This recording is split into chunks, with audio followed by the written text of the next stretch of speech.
Mes impressions sont très bonnes. Le chef de l'État a fait le tour de tous les secteurs de la République, depuis le volet sécuritaire jusqu'à l'augmentation des salaires pour les fonctionnaires. Et particulièrement, le chef de l'État a félicité les députés. Et dans le commun des mortels, on pense que c'est les députés qui sont à l'extérieur des députés, mais les députés font beaucoup de travail, beaucoup de choses qui concourent, disons, à l'amélioration des conditions de vie à travers toutes les lois que les députés votent. Et cette fois-ci, le chef de l'État même l'a reconnu à travers toutes les réformes initiées par le gouvernement comme proposées par les députés même. Et toutes ces réformes-là ont contribué à tout ce que nous avons vu, que ce soit au niveau de la santé, de la sécurité, de l'eau potable, de l'énergie, de la sécurité, des réformes au niveau de la décentralisation. Ça a été vraiment parfait et vraiment nous sommes très fiers d'avoir appartenu à cette 8e législature et d'avoir contribué à quelque chose de très très significatif pour notre État, le Bénin. Les femmes du Bénin devraient se mettre debout pour soutenir le président Talon. Parce que quand vous suivez toutes les mesures à l'adresse de la femme, je crois que considérablement la femme du Bénin a été honorée, a été restaurée. Et je crois que nous devrions saluer cela. La femme, c'est l'humanité. Et quand vous voyez toutes les mesures à l'adresse des filles, depuis le collège à l'université, les filles qui sont dans les filières scientifiques, les mesures prises pour qu'ils aient un minimum pendant 10 mois, sur 3 ans, plusieurs catégories. Quand vous voyez tout ça, je crois que c'est à saluer. Deuxième élément, tous les secteurs vitaux de notre pays ont été vraiment touchés. Et quand vous voyez la programmation faite à partir de fin décembre jusqu'aux 3 prochaines années, vous devez vous rendre compte que globalement nous devons rendre grâce à Dieu et nous devons prendre conscience parce que le message du président est très profond. Beaucoup de choses sont visibles.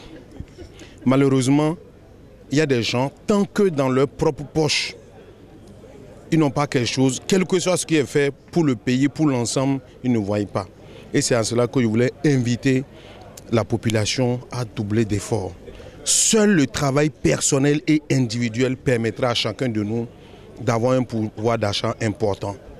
Le rôle du gouvernement, c'est de créer des conditions pour que nous soyons tous heureux dans un environnement sain, avec des conditions qui nous permettent d'aller au progrès.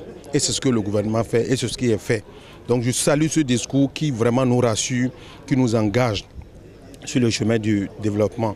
À titre personnel, pour ce qui est fait à l'adresse des salariés, à titre personnel, moi j'ai pris l'engagement depuis la salle d'augmenter tous ceux qui travaillent autour de moi d'au moins 25%. Parce que c'est l'appel qui a été lancé. Vous avez des chauffeurs, vous avez des gardiens, vous avez des gens qui travaillent autour de vous. Il faut qu'au-delà du SMIC, nous puissions les augmenter. Et personnellement, moi j'ai pris l'engagement à mon intérieur, je dis au moins à 25%, je vais augmenter tous ceux qui travaillent autour de moi. Je crois qu'il faut que l'ensemble des leaders, ce n'est pas que le secteur privé, même les individus qui emploient les gens dans les maisons, même les gens de maison, il faut les augmenter. Globalement, c'est un discours qui vraiment nous rassure et qui nous relance sur le chemin de progrès. Je pense que vous avez suivi avec moi ce discours plein de sens. C'est l'essentiel, le président n'a dit que l'essentiel. Il ne s'est pas étalé sur tout ce qui a été fait.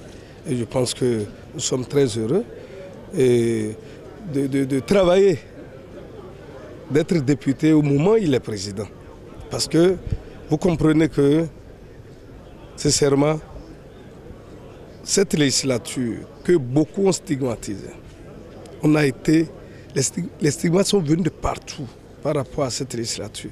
Mais je pense que c'est la meilleure. Moi, j'ai eu la chance de faire 2 autres avant celle-là. Je pense que c'est la meilleure dans la production. Les réformes qui ont été prises, les retombées sont là. Vous avez vu? Donc je pense qu'à un moment donné, il faut faire des sacrifices pour avoir des retombées. Donc, Nous ne pouvons qu'apprécier positivement ce discours et informer davantage la population de tout ce que le gouvernement fait pour l'enracinement de notre économie nationale. Comme d'habitude, un discours intelligent, mais déroulé dans un contexte un peu plus relax. L'année passée, vous savez, c'était un contexte difficile. L'Ukraine, le Covid, la flambée des prix. Aujourd'hui, c'est un contexte apaisé. Nous sommes en fin de mandature. C'est le dernier discours pour cette mandature. Le chef d'État a peint un tableau quand même très reluisant, très positif de la situation nationale, au point de vue santé, sécurité, éducation, les infrastructures. Et ce qui était attendu aujourd'hui, c'est un peu la précision sur ce qui s'est passé au Conseil des ministres hier. Le chef d'État est revenu sur ça, avec des améliorations subséquentes. Le chef d'État est resté modeste. Modeste pour dire que malgré cette augmentation, le citoyen, le travailleur béninois reste encore en difficulté par rapport aux exigences du coût de la vie. Mais il dit que les efforts seront continuels. Il a souligné le caractère totalement accessible, l'effort des partis politiques, l'EBR, l'UP, le renouveau, pour que cela soit une réalité.